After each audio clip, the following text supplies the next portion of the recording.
hoping that he will keep the club. I guess he stepped out, but we're hoping that salami is part of his strategy to keep us happy. And finally, we have a new recruiting chair, Denny Hutton. Thank you, Denny, for stepping up and volunteering. So why don't we have a round of applause for those three gentlemen. And with that, Gary, I'm going to turn it over to you. If you would first announce the guest speaker for next month and then introduce our guest speaker, Ms. Ravitch. Thanks. Well, first of all, our speaker for the next meeting is Ted Tadai, I believe is his last name. You can find him on YouTube, and you can find him on Twitter. He has an interesting program on the Negro baseball leagues and some of the players from the Bay Area that worked their way up through the Negro leagues, but the challenges they faced back in those times when there were no black players in the major leagues. So that should be an interesting program. And that brings us to today's program. It is my pleasure to introduce Jill Ravitch, the current district attorney with Sonoma County. Jill is a UC Berkeley grad, a USF law grad, and has been practicing criminal law for 35 years. She is the first woman to be elected DA in Sonoma County and is finishing her third term and will be retiring at the end of the year. She opened the Family Law Center in 2011 and established a dedicated elder protection unit.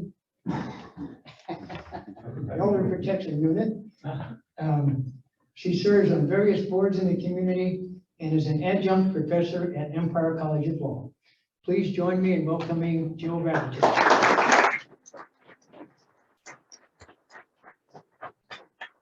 I really need to stand here. And Gary, thank you very much for inviting me, and thank you to all of you for allowing me to address you today. I don't have a PowerPoint because I just want to talk to you a little bit, and then I really want to open up to you any questions that I can answer. As Gary said, I'm finishing my third term as district attorney. It has been an absolute honor and privilege to serve Sonoma County. I will be leaving office at the end of 2022. And as I was telling my table mates, my plans are to wake up every day and have a clean slate. No plans. And I asked about membership in your club, but apparently you haven't opened it up to women yet. So I may be looking to other clubs in the future. But we have two of our employees here today with me, and I want to introduce them again. Tatiana Lopez is the director of our Victim Services Division, which is one of the divisions in our office. Alex Perry is one of the advocates in our Victim Services Division. And there's a four-legged member of our office who's under the table named Darla. And Darla is a comfort dog, and she has been trained to work with victims of crime. She has a predecessor named Miranda, and Miranda has a baseball card we'll pass out to you. My hope is that you'll invite these two people to come back and tell you more about Darla and about victim services. Next month is National Crime Victims' Rights Week. We're going to have a big event on April 30th, and I want to invite everybody to join us because really the district attorney's office is about serving victims. And from the attorneys who go into court and advocate on behalf of victims, all the way to Darla, who's just there to be petted and to keep you calm while you wait for your case to be called or while you testify in court. We have wraparound services for victims of crime. And that extends also to our Family Justice Center. And I hope again you'll invite Marcia Lucian, our new director, to come visit.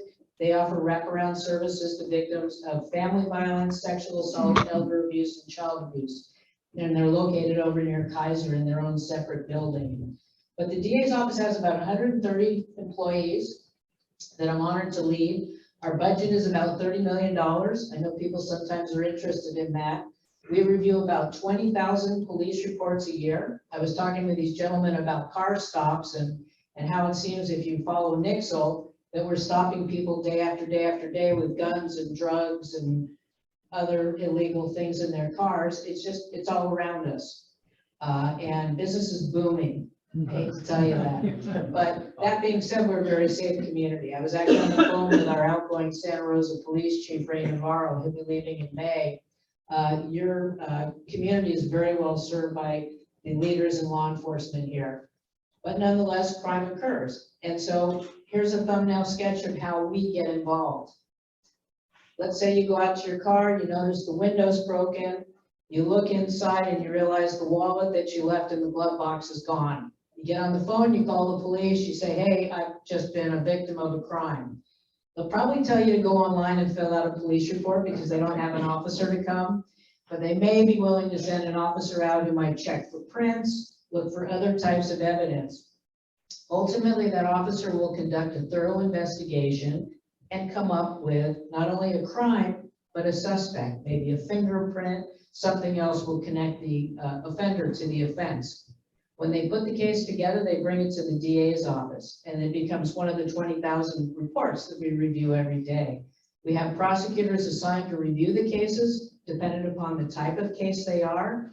We then have the prosecutor decide whether to file charges. During that decision-making process, victim services gets involved, and they're going to get on the phone to you and say, hey, my name's Alex Perry. I understand that you are a victim of this crime. Let me tell you about the services that are available for you.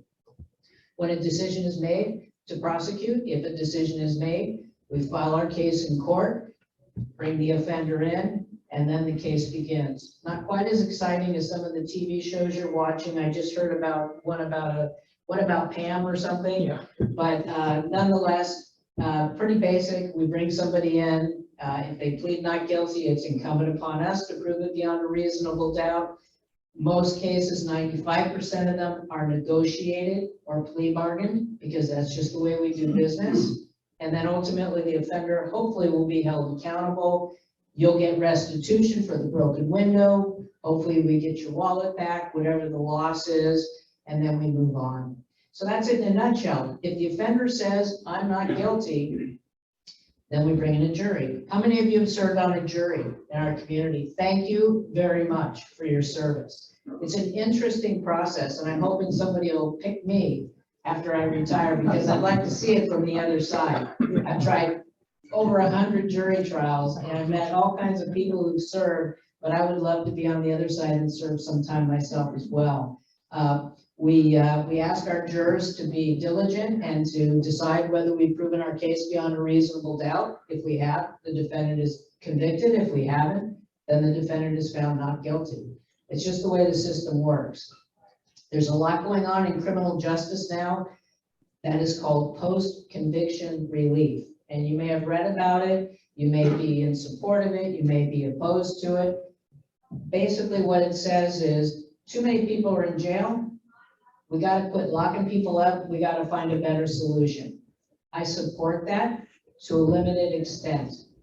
I am a firm believer that most people who commit crimes suffer from other issues, drug addiction, alcoholism, mental health issues, or just bad decision making. So what I try to get my lawyers to do is look at why did this crime happen? Is there some place we can direct the offender to keep them from coming back into the system, to keep them from reoffending? It could be drug treatment, it could be alcohol treatment, or it could be incarceration where appropriate, or mental health treatment as well. And we have all of those off-ramps available to us in the criminal justice system now. But unfortunately, on the back end, once we get somebody put into prison, they have a lot of what are called post-conviction relief opportunities to unravel their conviction and get out early. Go to prison, as soon as you hit 60, no matter what crime you committed, you're eligible for release, including somebody who I'm really worried about, who's a serial child molester who I convicted back in the 90s. He's over 60 now, even though he is very, very dangerous, he's eligible for release. So you have to kind of wonder, where is that pendulum swinging at this point? It went way to one end with Polly Klaas. We all remember Polly Klaas, that terrible case in Petaluma. So we all said, that's it, lock them up. And now we're moving the pendulum back in the other direction. You're seeing prosecutors like the San Francisco prosecutor that you probably read about, the LA prosecutor you read about. They don't even think you should file any charges. We should just take care of everybody through our social safety net. I'm not one of those, but I do think there is a place for different types of offenders, and that is kind of what I've tried to impart upon my office. And I think we've been very successful. We have treatment courts for people with mental health issues, with drug issues, with alcohol issues. Veterans has its own court, so we can help to deal with the underlying issues. On the victim side, our Victim Services Division deals with individuals. They may be experiencing homelessness, they may have mental health issues or other addiction issues, and we try to get them into services as well. So basically, I tell my lawyers, you're social workers. That's what we do today. We're more social worker than we are prosecutor. But I think at the end of the day, we're doing a pretty good job. I'm proud of the work that we're doing. I hope you're proud of the work that we're doing as well. I encourage anybody who has any issues to get in touch with me. You may be aware that I have served through, I think you said 3 fires, right? We had somebody said 3 fires, Kincaid, Tubbs, what was that, Walbridge? Is that what that, there's so many you can't remember, but we kept the courthouse open. And through the pandemic, we reduced services, but we continued to process cases because you can't just turn off the criminal justice system. So I'm very proud of the staff who have worked throughout the pandemic as well as through the fires. I think we've done a good job. As I said before, I think Sonoma County is a pretty safe place to live. I intend to stay here after I retire. I've lived here for 32 years, and I can't imagine any place better than Sonoma County to call home. The next district attorney filed her papers yesterday. That was the cutoff, and she was the only one. So there will be an election in June, but there'll only be one person on the ballot. You can vote for her or not vote for her, but she's going to be your DA regardless, I think, unless there's a strong write-in effort. I can't imagine that there will be one. And I expect to finish the year. I don't think I'm going to have another recall. I think I'm done with that. I'm really excited not to see my name on the ballot again. I'm really excited just to be an anonymous member of the community effective January 3rd, 2023. So I really like to open it up to questions. If there's anything that I can answer for anybody, any concerns that you have, anything that you're curious about, yes, sir. You mentioned about an offender, a serious felony offender. Okay. Then automatically eligible for release post age 60? I mean, that's the default, or it's up for discussion before a parole board? That's just it. Eligible, that doesn't mean will be. That means you get to ask. For instance, the serial child molester that I convicted, I don't know if you remember a guy named the West Side Prowler, Robin Ray Sharp. He preyed all over the west side of Santa Rosa, went into people's homes and was trying to kidnap a child when he was ultimately apprehended. He's eligible for parole again. He came up in 2017, he's coming up again in May. It will be my job to convince the parole board not to release him. So eligible for parole. I mean, when you said that, the first thing I thought of was certain. Yeah. Okay, of course, Yeah. it's well past 60. Yeah, and if you committed the offense when you're young, again, you're eligible for parole. There are just so many ways out of incarceration now. And these people are coming back on the streets, even lifers. People that have committed murders, they're back on the street. And those are some of the people that you get in the nixels that are getting picked up because they're on parole, things of that nature. It's a decision that your legislature made. And it's a decision that a lot of you made when you voted for things like Prop 47, Prop 57. These are propositions that reduce penalties. One of the problems that we're having right now in the criminal justice system is the decriminalization of drugs. You can have a car full of marijuana, and at best it's a misdemeanor. You can have methamphetamine, which I consider to be a very dangerous drug. It is a misdemeanor. So because these drug offenses are low-level offenses, the offender doesn't go into jail and isn't given an incentive to get treatment. They do their time, they get back out, and they go right to their supplier and they keep doing their drugs. It's an unfortunate cycle, and we're looking for a better way to address it. I do have, is there any Thank you. Is there any effort to make statistics about how effective some of these programs are to the general public, and if so, where? Yeah, it's a great question. The social safety net is changing now. People are beginning to realize that treatment is cheaper than incarceration. It costs a lot of money to lock people up. So we are directing more resources into rehab for offenders, giving them an opportunity to address what the problem is, and particularly with mental health. You all passed Measure O, which is a tax that will now go directly into mental health services so that we can beef up what's available to individuals, which includes, you know, so much of our homeless population that we see. Jill, I have. You can yell. I Why mean, do you think there's only one person that wants to be your successor? I mean, why is there only you one? know, that's a great question. And you know, when I ran against the incumbent. And I ran against him because as a citizen, I felt that we deserved better in the district attorney's office, and I felt that I could do better. Right now, I think that people aren't focusing so much on what the DA's office itself is doing, partly due to COVID. But I also kind of like to take a little bit of a victory lap and say, well, actually, maybe we're doing a good job. And so nobody feels like they have to come in and clean up shop. Maybe they're satisfied with the way things are going. She's a 24-year veteran of the office. She's from the inside. We don't have a lot of controversy. And so I like to think that that might be a reason.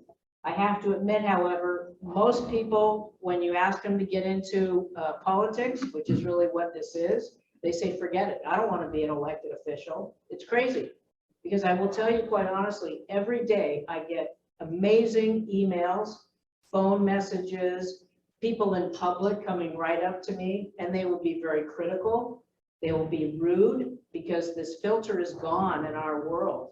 And people think it's perfectly okay to put something up on Facebook or send you this terrible email about how rotten you are. And I think you're seeing a lot of people in elected office saying, I'm out of here. So I like to think it's because we're doing a good job, but it also could be because it's a thankless task. Well, I understand that you would vote for your, I don't know who your successor, the lady that's would you vote for her? I would, I will. Who is she? Just- I endorsed her. Her name is Carla Rodriguez, Okay, 24-year veteran. I mentioned to Gary that you should invite her to come speak to you. She will take off, assuming she's elected, she'll take office on January 3rd. We'll do Elias next, and then I'll work my way to the front of the room. After all these years, what are your thoughts about the Andy Lopez case? It was inevitable I would be asked about that. It used to be marijuana, but now it's Andy Lopez. Here are my thoughts in a nutshell. I'm assuming everybody remembers the Andy Lopez case. October 22nd, 2013. I remember it vividly. Andy was shot by Deputy Galhouse down in the Moorland area. And I remember the details of the case, and I obviously have dealt with the aftermath of it. I will tell you two things. It was one of the most difficult decisions that I've made as district attorney, not to bring charges against Deputy Galhouse. But that's my job, to make difficult decisions. And difficult decisions require that I follow the law. And at that time, the law was such that my analysis of the facts said I could not bring a criminal case. There is a 53-page report I wrote that's up on our website, and it's been there ever since I wrote it, for anybody who wants to read about what we found in the Andy Lopez death investigation. So that's one thing. I did my job, and it was one of the most difficult decisions that I've had to make. The other point that I bring out to you is the law has changed, in good part because of what happened to Andy and what has happened to other individuals. And I think that if that set of facts was presented today, given the way the law now exists, we would have a very different outcome. And I think that's a good thing. You may have read we recently brought charges against a deputy sheriff named Charlie Blount. And he was accused of killing a man named David Ward.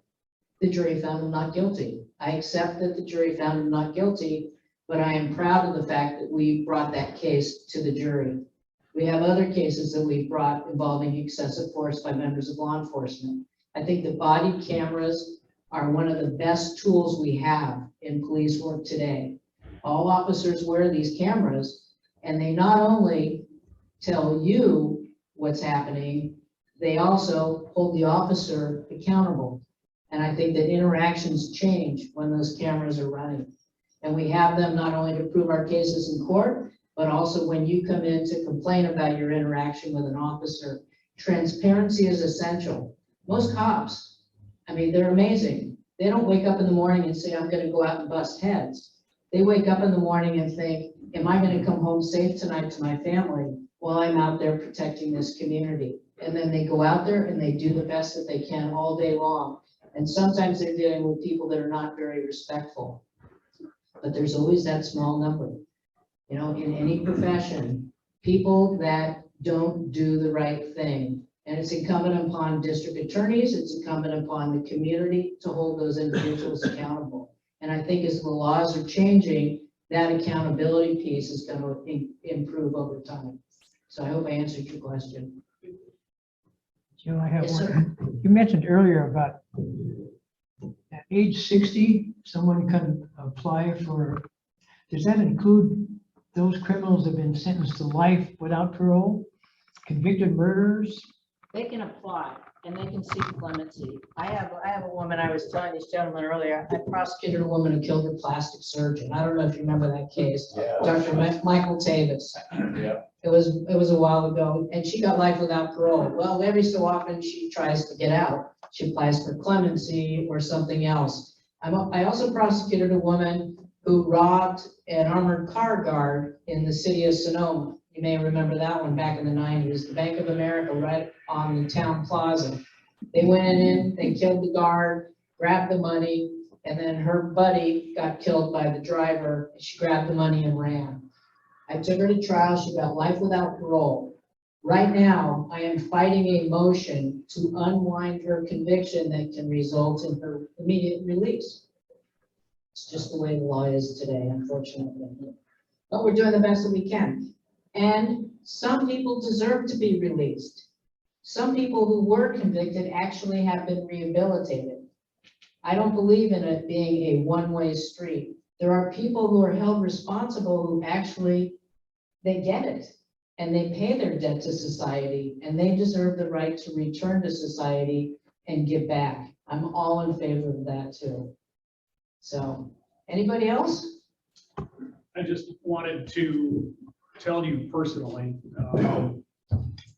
my wife and I have both expressed how much we are admiring of you for your conduct in the wake of that ridiculous garbage recall last year, when it would have been a lot easier for you to say, the hell with it, I don't need this. And you didn't, and You know, and I want to thank you for that.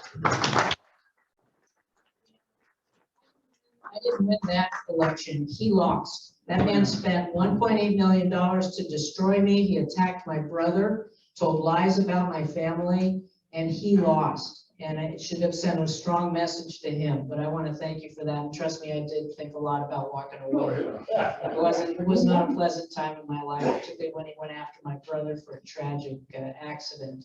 Yes, sir. I'm just curious about the mental health issues. It sounds like from what you're saying that the mental health issues, if we have more resources for mental health, you think that would make things a lot easier for your department in general. So what can we do about that? You know, well, we passed Measure O, which is a tax measure, so there's going to be money there now to fund more mental health services. But so many of these offenders, I mean, you don't have to be schizophrenic, but you can still have mental health issues that are going to burden you and make it difficult for you to navigate your way through the system, particularly the homeless population. You know, what are you going to do with a homeless person if they pee on the sidewalk, or they break a window, or they drop trash? We can't put them in jail. We got to find something to do with them, and we have to be humane in our efforts. So yeah, the mental health piece is really big, and the laws there are changing too, because Governor Newsom now wants to have a civil court to involuntarily force these people into treatment. I don't know if it will succeed. We'll see what he comes up with.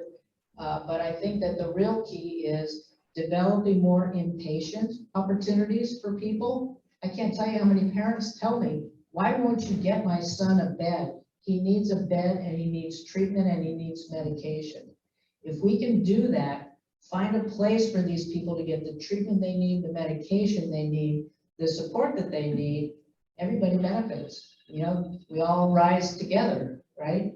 And particularly after COVID, I think we're gonna see, unfortunately, a lot of kids who were isolated during COVID, who have some mental health challenges now, especially in their interactions with others. And we're probably gonna see them acting out in time to come as we're opening up, unfortunately. I know, I sound like such a downer, but we do great things. That's why we bring Darla with us, because we do great things too. Is that place that you're speaking of going back to institutions as they were? Is that coming back? I don't like to call them institutions. I think they're hospitals that are available, they're treatment centers that are available. But again, as I said earlier, with Prop 47 and whatnot, the incentive to get treatment, it's not there. It used to be, hey, go into treatment, do a 30-day program, or you're gonna go to jail. Well, we can't even put you in jail anymore. So there's like, forget it. You're gonna give me 1 day jail or ask me to work hard for 30 days? I'll take the 1 day and go back out and get high again.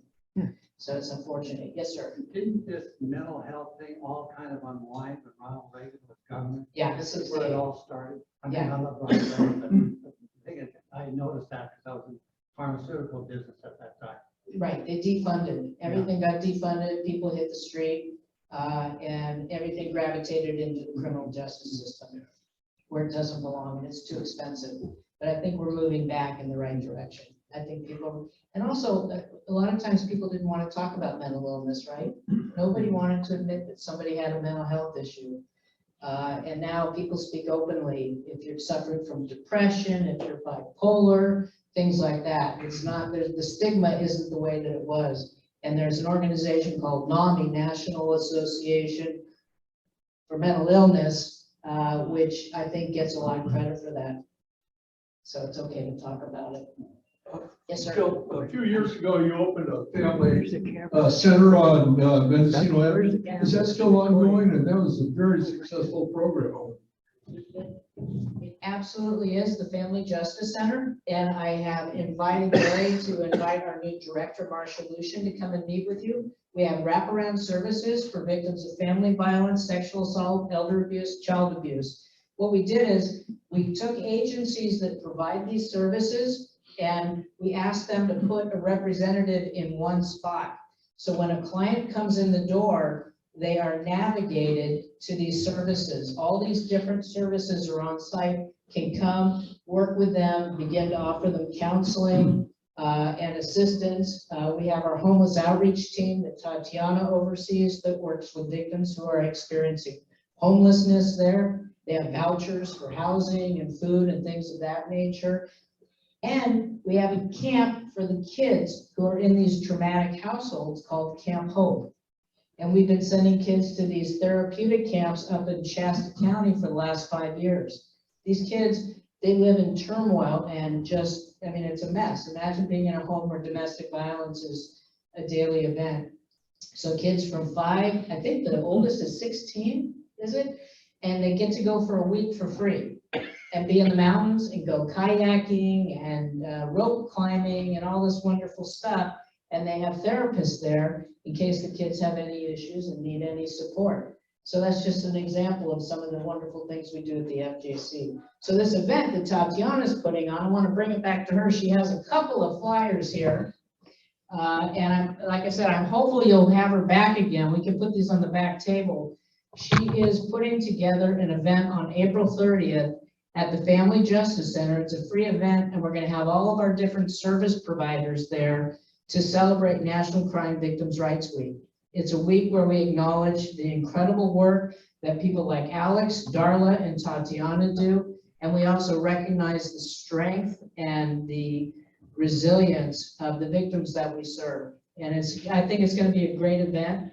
I want to encourage you all to come. It's free. We'll have cookies and what?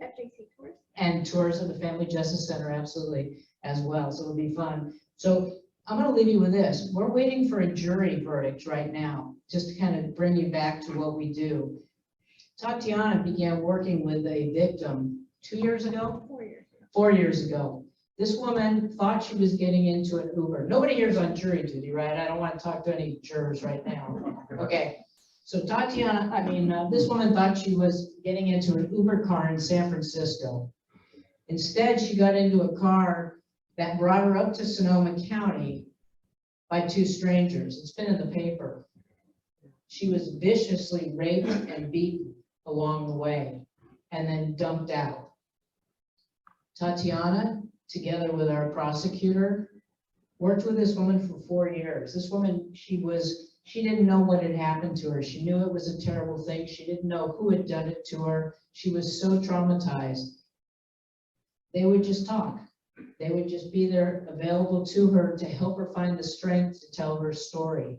Because this woman had to come into a courtroom in front of the people accused of doing these horrific acts to her, and she had to have the strength to tell her story. And Tatiana was able to help her find that strength along with one of our prosecutors. She testified recently. The jury has been out 1 day, I think. We're hopeful they're going to come back today or tomorrow. But no matter what, she sent this beautiful email after she had finished testifying. She testified for a couple of days, and it was all about thank you. Thank you to Tatiana. Thank you to the prosecutor. Just thank you for being there for me. Because no matter what that jury says, they'll never give her back what she lost in that horrific event. But she knows that people like Tatiana took the time to help her find the strength and help her find her soul again. And that's a big part of what we do. And I'm proud of that. That's what being a prosecutor is all about. Somebody said, Ravitch, what's your legacy? Do you guys get asked, what's your legacy? I don't have a legacy. What I have is an office of dedicated professionals doing an awesome job every day. So if that's my legacy, if that's why nobody's running against my heir apparent, I guess I did a good job. Thank you.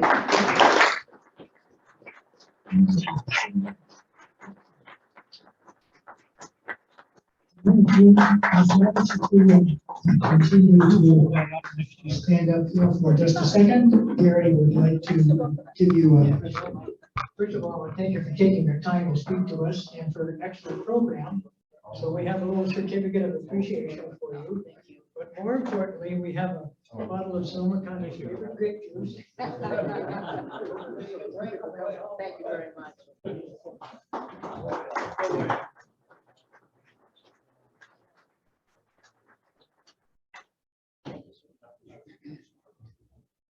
Thank you so much. Excellent. Thank you to all 3 of you before me. Is there anything else for the good of the order? If not, meeting is adjourned. Oh, okay.